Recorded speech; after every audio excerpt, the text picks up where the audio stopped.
welcome to Connected Conversations for Creatives, a place where creatives like you can learn, grow, and connect. I'm your host, Jennifer Carr. Have you ever wondered about the roots of your own story? Our pasts are rich with untold stories filled with triumphs, struggles, and the remarkable journeys of our ancestors. It's fascinating to think about how these stories shape who we are today and how they can inspire our creative endeavors. In today's fast paced world, we often lose touch with our histories, focusing instead on the present and the future. But there's something profoundly enriching about taking a step back and delving into our genealogies. It's a way to honor those who came before us, to understand their lives, their sacrifices, and to recognize the legacy they've left behind.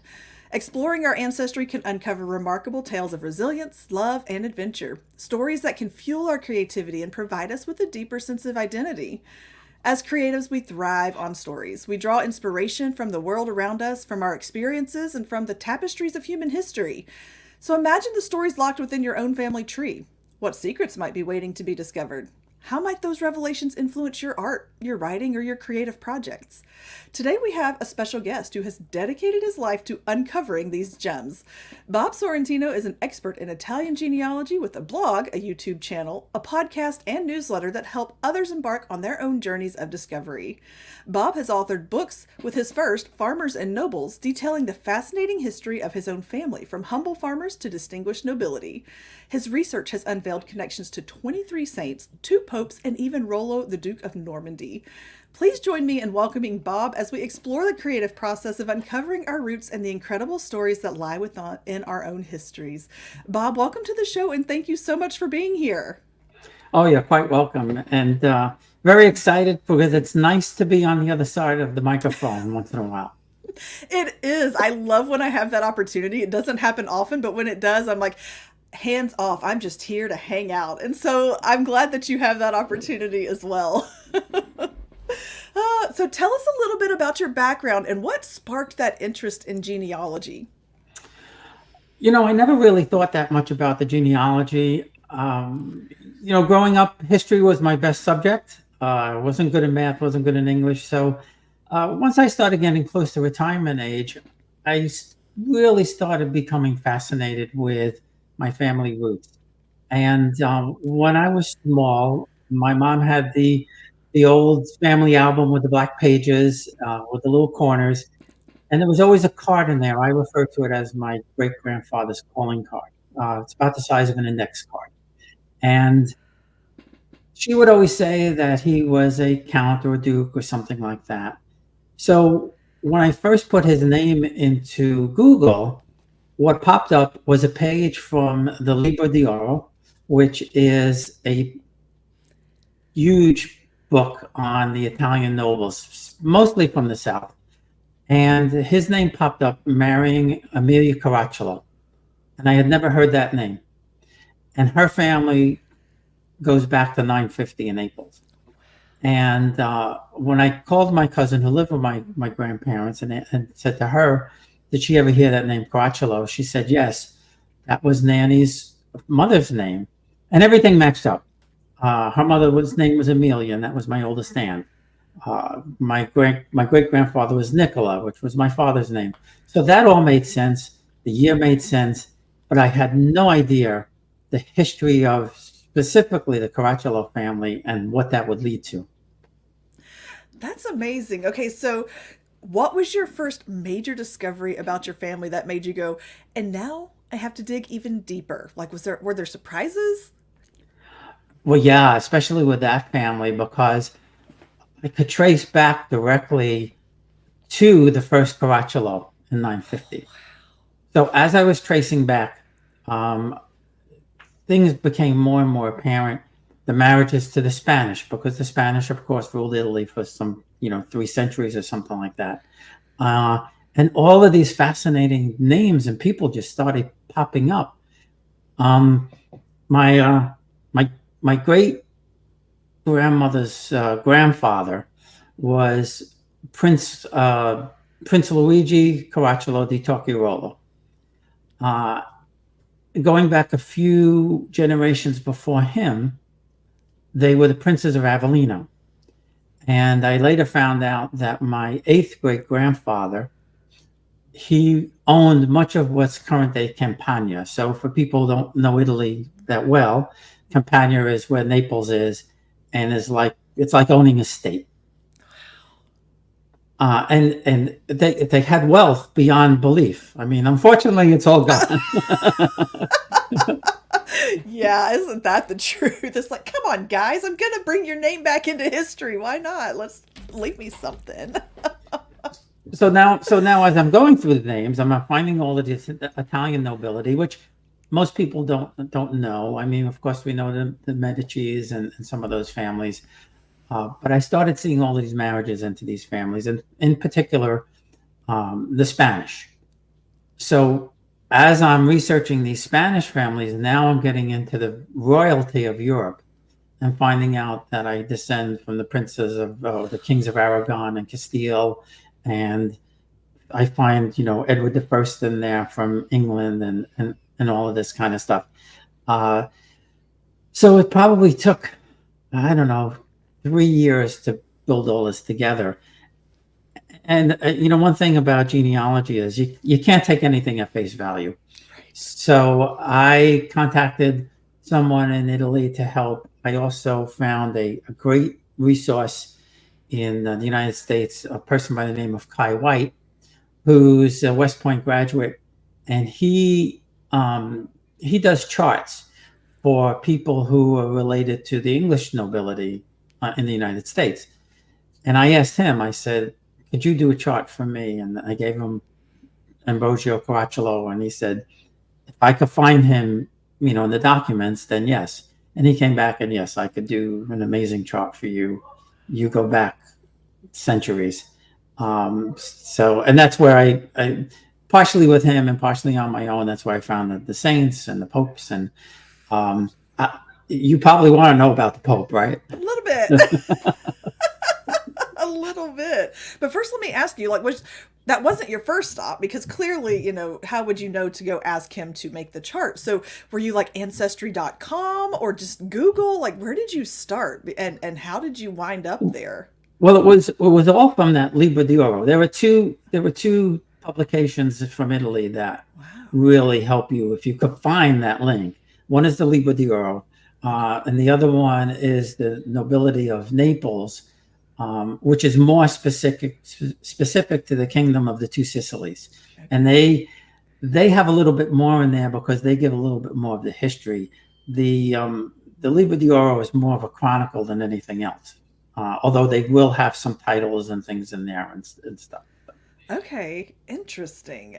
I'm so overwhelmed by it, because my father-in-law, he started a few years ago. He had a health scare, and all of a sudden it kind of made him think, I need to know where I came from. And I thought, well, that is interesting. But then he started just digging, and he was like, okay, now Jennifer, what is your mom's and I was like, oh, we're going into my family as well, which, then he was like, did you know? And he would send me interesting facts, and I was like, I did not know, because family lore said that we came from one place, but then the more he dug and the more background we found, that was not quite the case. Some of it was, and some of it wasn't. And we were like, wow. So it was very surprising and eye opening to realize that who you think you are is not always who you actually are when it comes to your lineage. And Yeah. that's true. That's very true. And in doing some of the interviews I've had, I interviewed one person who kind of delves into that, because it was intriguing to me, because we think of DNA as our physical characteristics, but you get some of your philosophy and your thought process and uh, leadership type of qualities and stuff. That's also there too. It is. So learning about these backgrounds that you have now, just in your family and that kind of thing, did it shape your perspective on your own identity? Did it change anything, the way you thought about your family? Yeah, my wife would tell you that I see where you get all your obnoxiousness from. At and least your you and have your something to blame it on. egotistical things. Yeah, Well, you can be like, it's not my fault. It's my history. exactly. That's so funny. Okay, so yeah, tell us about how you discovered you were related to popes, and not just one. Yeah, and the really the main one is Pope Paul III, Alessandro Farnese.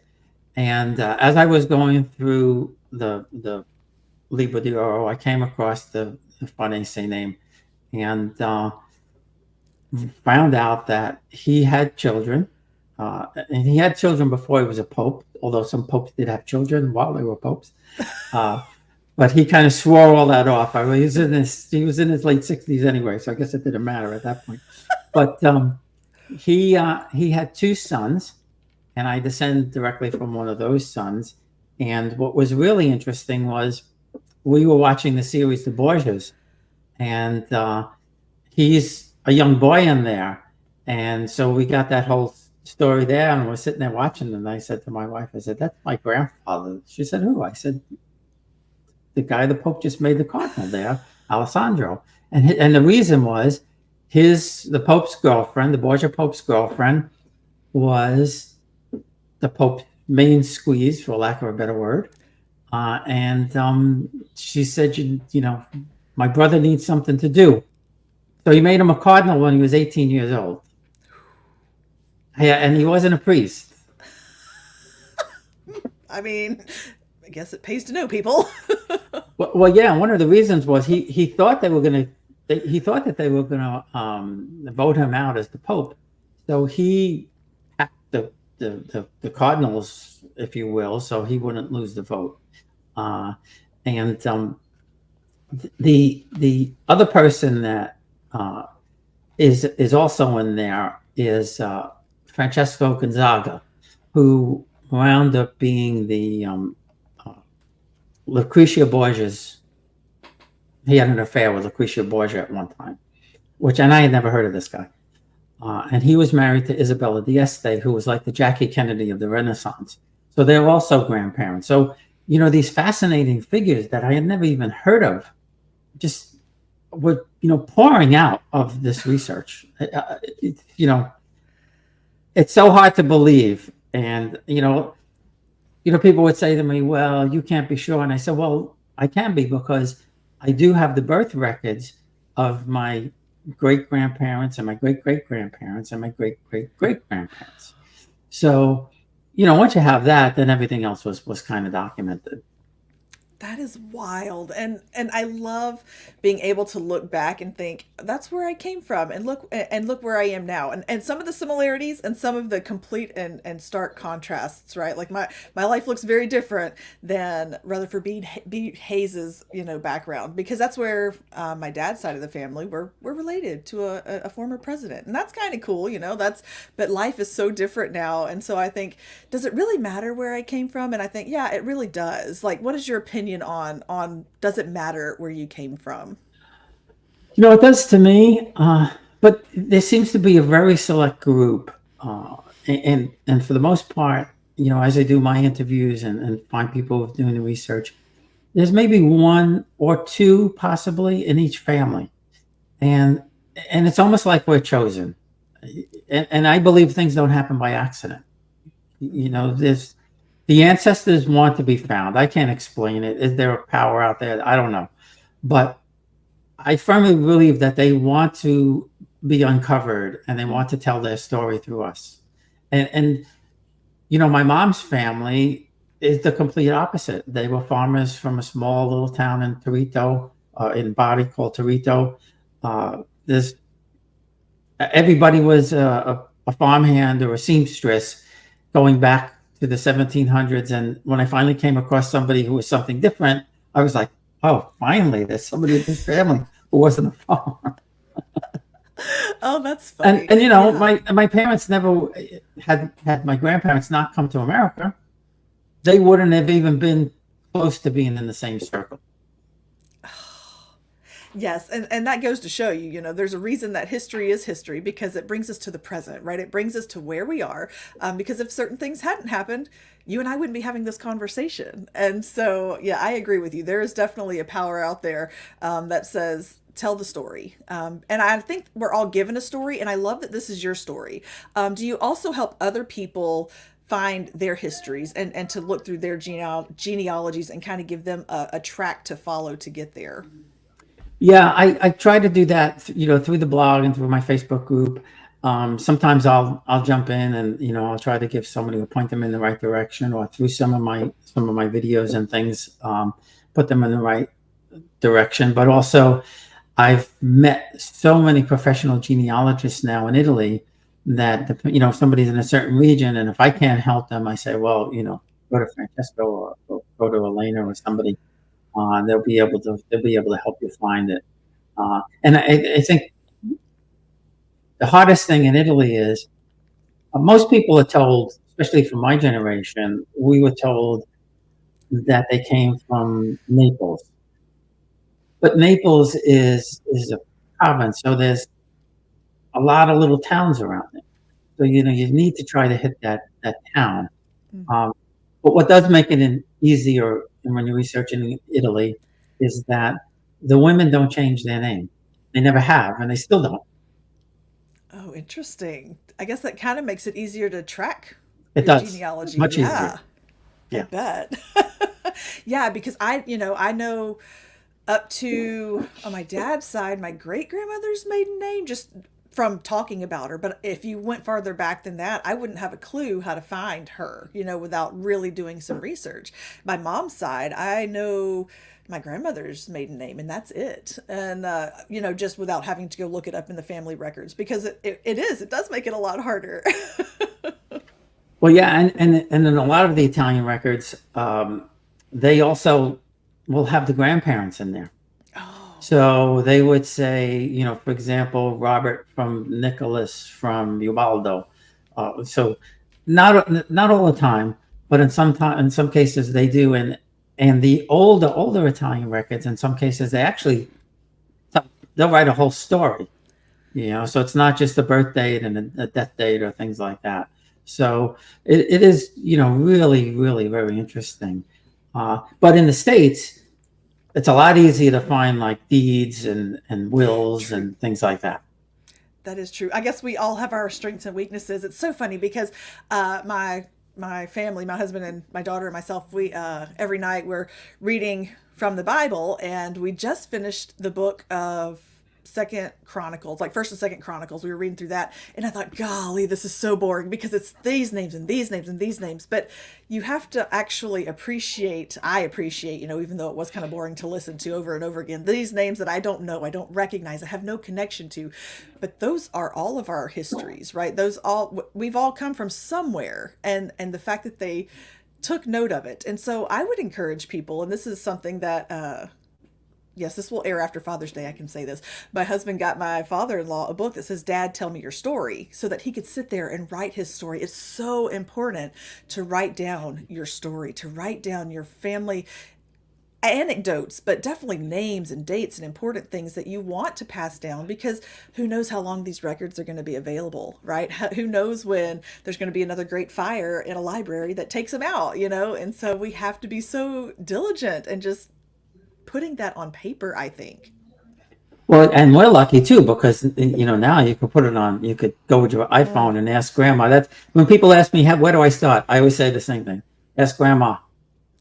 Ask her what she knows. And now people are starting to videotape. And in fact, the Church of the Latter-day Saints, in some of their libraries, the bigger ones, you could actually go in there and they'll record you and for free, and they'll give you the recording to take out. So, That's this, we have so many options now. And I've talked to people who started their research, 30 years ago. And they said, I sat there for hours with microfilm and things like that. So yes. now at least it's online. It's a little bit easier. Isn't that the truth? And you just print it out and go read it later, blow it up, so you don't have to look at the screen going, what does that say? Yes, that is so funny. And so, okay, so you have a blog, you have a YouTube channel, you have a podcast, and you wrote some books about all of this. Tell us kind of about how those came about and your creative side to go along with your research. Well, I was doing the research, and it was great, and it was fun finding out all of these things. But I decided, well, I'd like to share it. So I started the blog, and for about a year, I was doing that and writing things and putting some of these interesting people down, especially the Italian nobility, because we know a lot about the Spanish and the English and the French nobility, but we don't know anything about the Italian nobility. And that was great, but that was just one way. And I said, well, there has to be other people out there with great stories and interesting finds and happenings and such. So that's why I started doing the podcast, which then morphed into just putting on YouTube the same interview. And like I said earlier, nothing happens by accident. Right. And I've had so many stories that people told me that I put some of that in a book, and I put my research in the book, and I put some of this lineage in there. But the stories that people have told me, it's the way they found something was not accidental. Yeah. Mm. I love that. I love hearing other people's stories. Like I will sit now, again, my father-in-law he's the researcher in the family, and he will sit there and he'll tell us the same stories over and over again. But I'm like, that's good because I'll remember them. Something will trigger it in my mind. I'm like, oh, you remember your dad said this about so and so in the family, or we've done this in the family at some point. Anyway, but I love sitting there and listening. My grandparents, all of my grandparents are all they've gone on, and so I don't have those stories. I have some, specifically from my mom's mom that she's told, and so I want to be more diligent about telling my stories as well. Even though I don't have that many, right now, I'm still living it out and seeing what happens. But I can kind of pass down from my parents, perspectives and that kind of thing, what I've heard from them. What is the most fascinating story you think you've encountered when talking to other people? Yeah, I'll give you two. One is it was told to me by a person who helped me do some my genealogy research in Naples, and he took a client to a small little village in Italy, and they walking through the town. Now they know as soon as they see you that you're not Italian, and he said this little old lady walked up to us and said in Italian, "Who are you?" And he explained that this person's family was from the town, and he was just showing them around. And she told him, "Come with me." And she took out a key, this little, key, like, old time key, and took them into a chapel where it had a statue of Santa Lucia. And they had all of these artifacts surrounding the statue.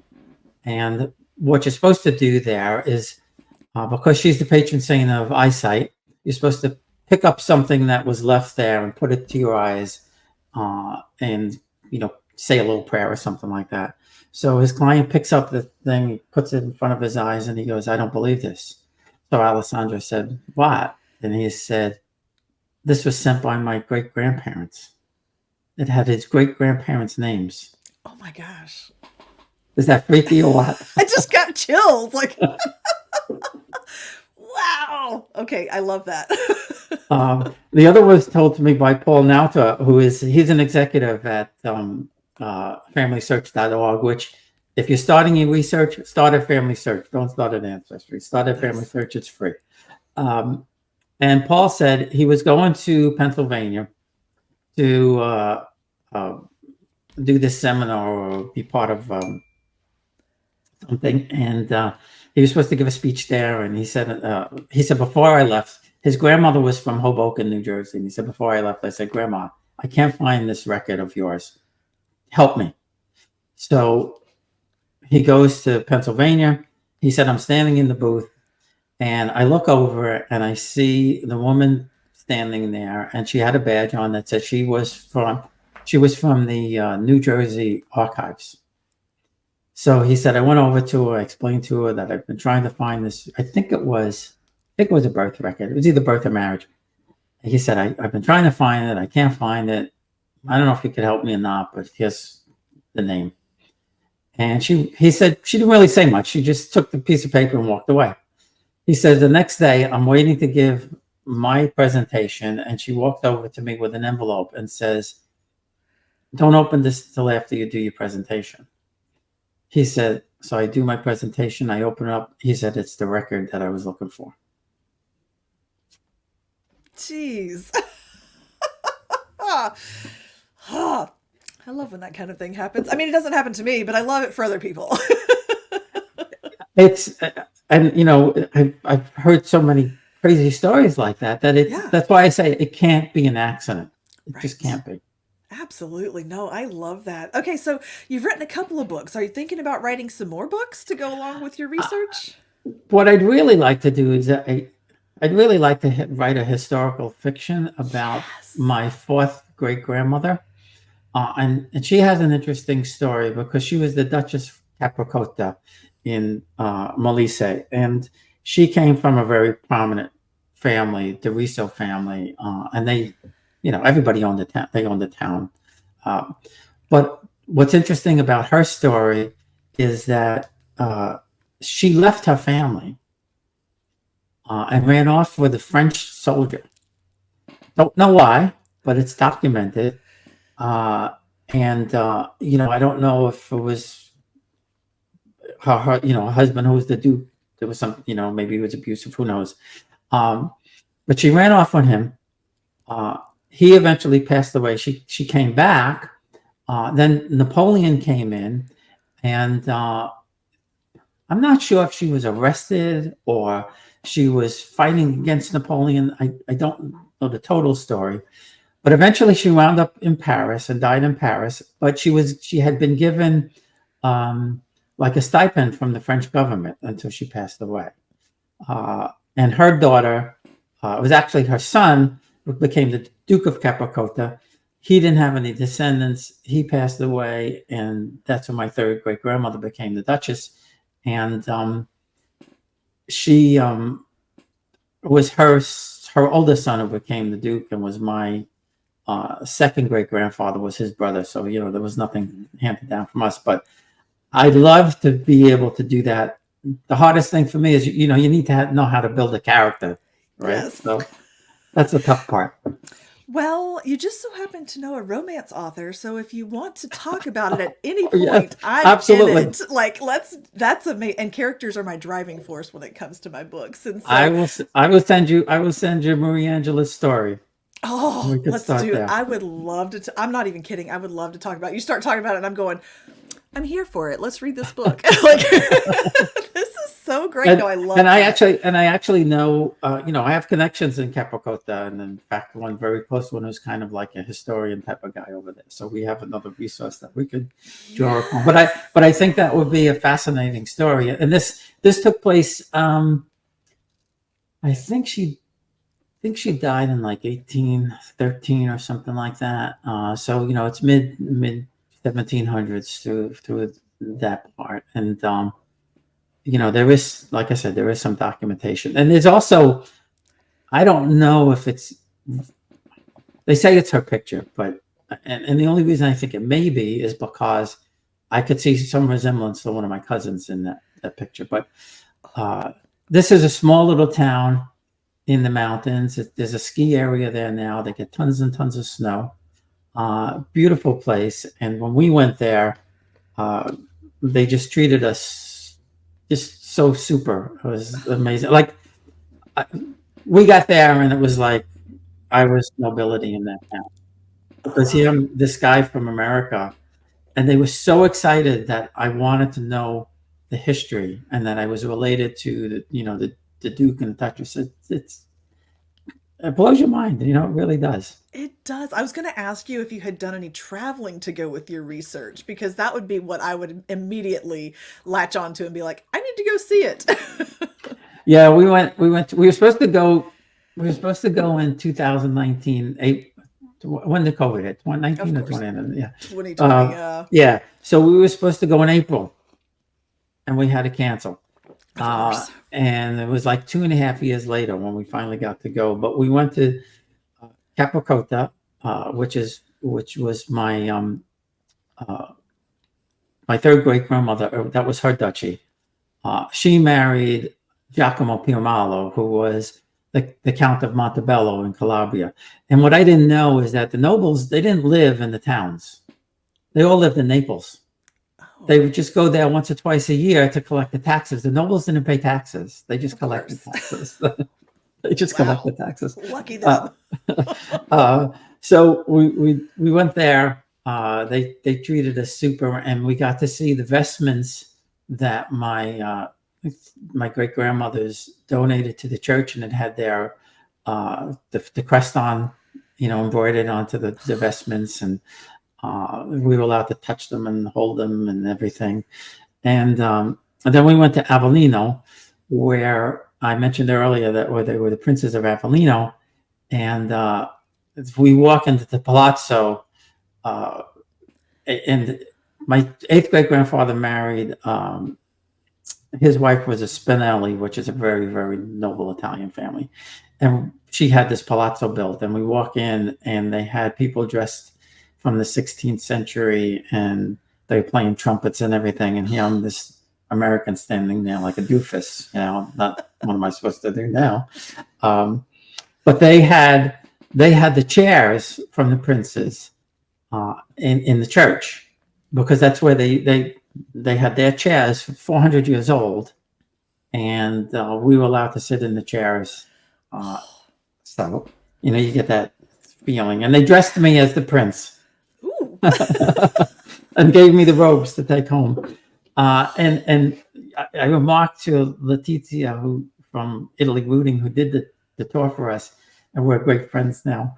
But I said, I don't know what to say. I've never experienced it. And she goes, if you think they treated you like royalty in Avellino, when you get to Fossato and Montebello in Calabria, they're going to treat you like God. And that's where the Piramalo comes from. And that's my grandmother's maiden name, Piramalo. And they just spent the whole day with us. There was a palazzo in one town and palazzo in another town. We got to go into the one. Actually, we got to go into both. One is still lived in. The other one, it's a big giant stone building, but it's in total disrepair. But we did get to go inside and see it. And they just treated us like kings and queens, and just dressed my daughter as the Contessa and all of this stuff. It was just super. I mean, I can't explain it. And then last year we went to my mom's hometown, Torito. We're not nobles there. We're just farmers, but they treated us like we were nobles too. They just loved the fact that we were there. And that's, I don't know how it is for other nationalities, if people go back to their hometowns and what they do, but in Italy, if they see you walking down the street, of course, they don't know who you are. They'll come up and ask. And I've had people just say, my family is, Caracciolo. And they would say, oh, they live down the block. And they would bring them there. And they met family that they never knew existed. It's super, super experience. It really is. I'm just going to say, not to really compare, but it sounds a lot like Alabama, because we're like that too. It's like, oh, so-and-so, they live. I mean, it will, like we know everybody in Alabama if you live here for long enough. So, well, these people have been there for 300-400 years, but they're so genuinely excited to see you. And, when we went to 40 years ago, my father told me I had family in Torre del Greco, which is right by the side of Vesuvius. And that's all he said. And one good thing about the trip being postponed was that my dad's first cousin, Nicola, is still alive. He's my dad's half first cousin, because my great-grandfather married my great-grandmother died when she was 42. He was 60. He married a woman 30. And she had two girls. And Nicola was the son of one of the daughters. And he said, I'm going to meet you at the cemetery. I'll show you where Nicola is buried and my parents. And then I'm going to take you someplace else. And he didn't tell me where. So I went in the car with him. My wife and the kids were with the driver. And, so his daughter was there, and we were comparing notes on the family and everything. So we get to this apartment building. We're walking up the stairs, and he says, just wait for 1 minute. And he goes upstairs. I hear all this Italian going back and forth. And we go upstairs, and my dad's two first cousins, two women in their 90s that I never knew existed, were standing there. One of them looked like my grandmother.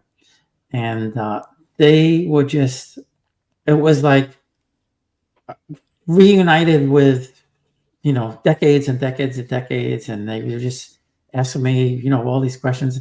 And they had my parents' wedding photo from 1944 that my grandmother had sent. Oh my gosh. And I never knew these people existed. That is, I'm sorry, something just fell off a shelf behind me. That Yeah, scared so, me. yeah. I was like, there's somebody Somebody's in here with listening. me. Woo, the ancestors are angry. I'm not talking about them. Okay. That was so weird. Um, wow. Okay. I am so enthralled. Like I could sit here and we could talk like people I don't even know. I have no connection, but I love how excited you are about it because I'm like, it makes me want to dig deeper and see if there's anything cool like that in my history. Like I said, I go to back, I know as far back as a president, and that wasn't really that long ago. And so we haven't crossed the pond to see where the rest of us came from. I know we were from there somewhere. And so that's really exciting. And you said familysearch.org is a good place to start. And I literally wrote it down when you said it and thought, okay, this is what I'm doing this afternoon. I have so many other things I need to be doing, but let me tell you what I'm going to do this afternoon. I'm so excited about that. But we are to the point of the show, Bob, where I'm going to flip the script and I'm going to give you the reins of the show. And you are welcome to ask any questions or just change the subject or whatever you want to talk about. It's all you. Well, so yeah, so my first question has to be is, have you done a DNA test? Okay, I have not. My dad did one last year or the year before. I can't remember. And he was actually kind of surprised because and I wish I could remember all the percentages. Obviously, he came back like good old English boy. He was told growing up pretty much his entire life that his great grandmother or his third great grandmother was a Cherokee princess. And he was, there was a picture on the wall of this Native American woman, and that's who he was always told it was. And there's no Native American anything. And that's to say that's going to show up on a DNA test, I don't know, but he's definitely from across the pond. Yeah. So I Well, have not. a lot of people have told those stories. So, uh, so where's your mom from? Is she English heritage also? I want to say hers, she didn't take one. She's really kind of, she's put off by the idea of somebody having her DNA, and that's A lot of fine. people are. A lot What of a people lot are. of Yeah. people are, yeah. And I don't have a problem with it. I haven't done it. One, they're expensive, and I just haven't kind of taken on that thing. But there's a French background there. Yeah. So the family's been in Alabama all of these years. Do you know when they came? And So my dad his family is originally from Kentucky. And my mom's family is originally from Tennessee, but like right on the Alabama Tennessee border, like in a little town called Pulaski.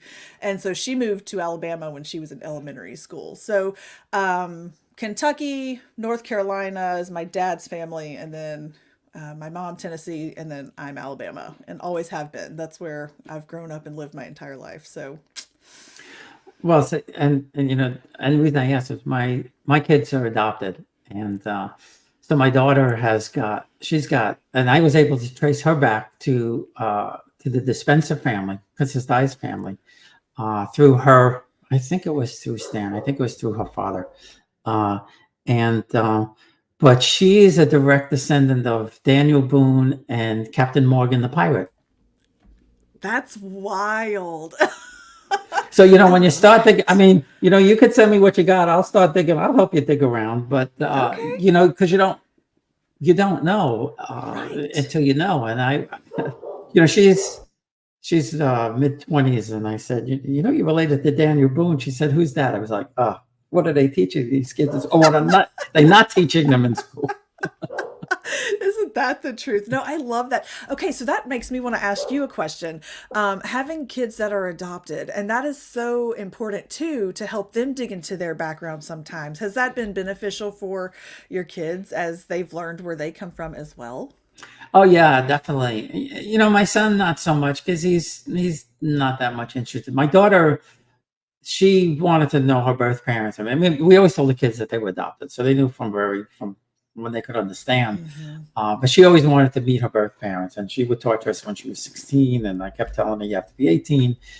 They were adopted in Florida, and in Florida, there's a registry. So if the child and the birth parents want to register, well, her birth parents didn't register, so we had to hire a private detective, and it really wasn't that much. And so once we met them, they knew a little bit of background, but since I was always interested, I had to find out, right? So I got as many of the names that I could and was able to trace them back to the 1600s coming over. And I forget the link to the English, but yeah, I think it's been important for her more than him.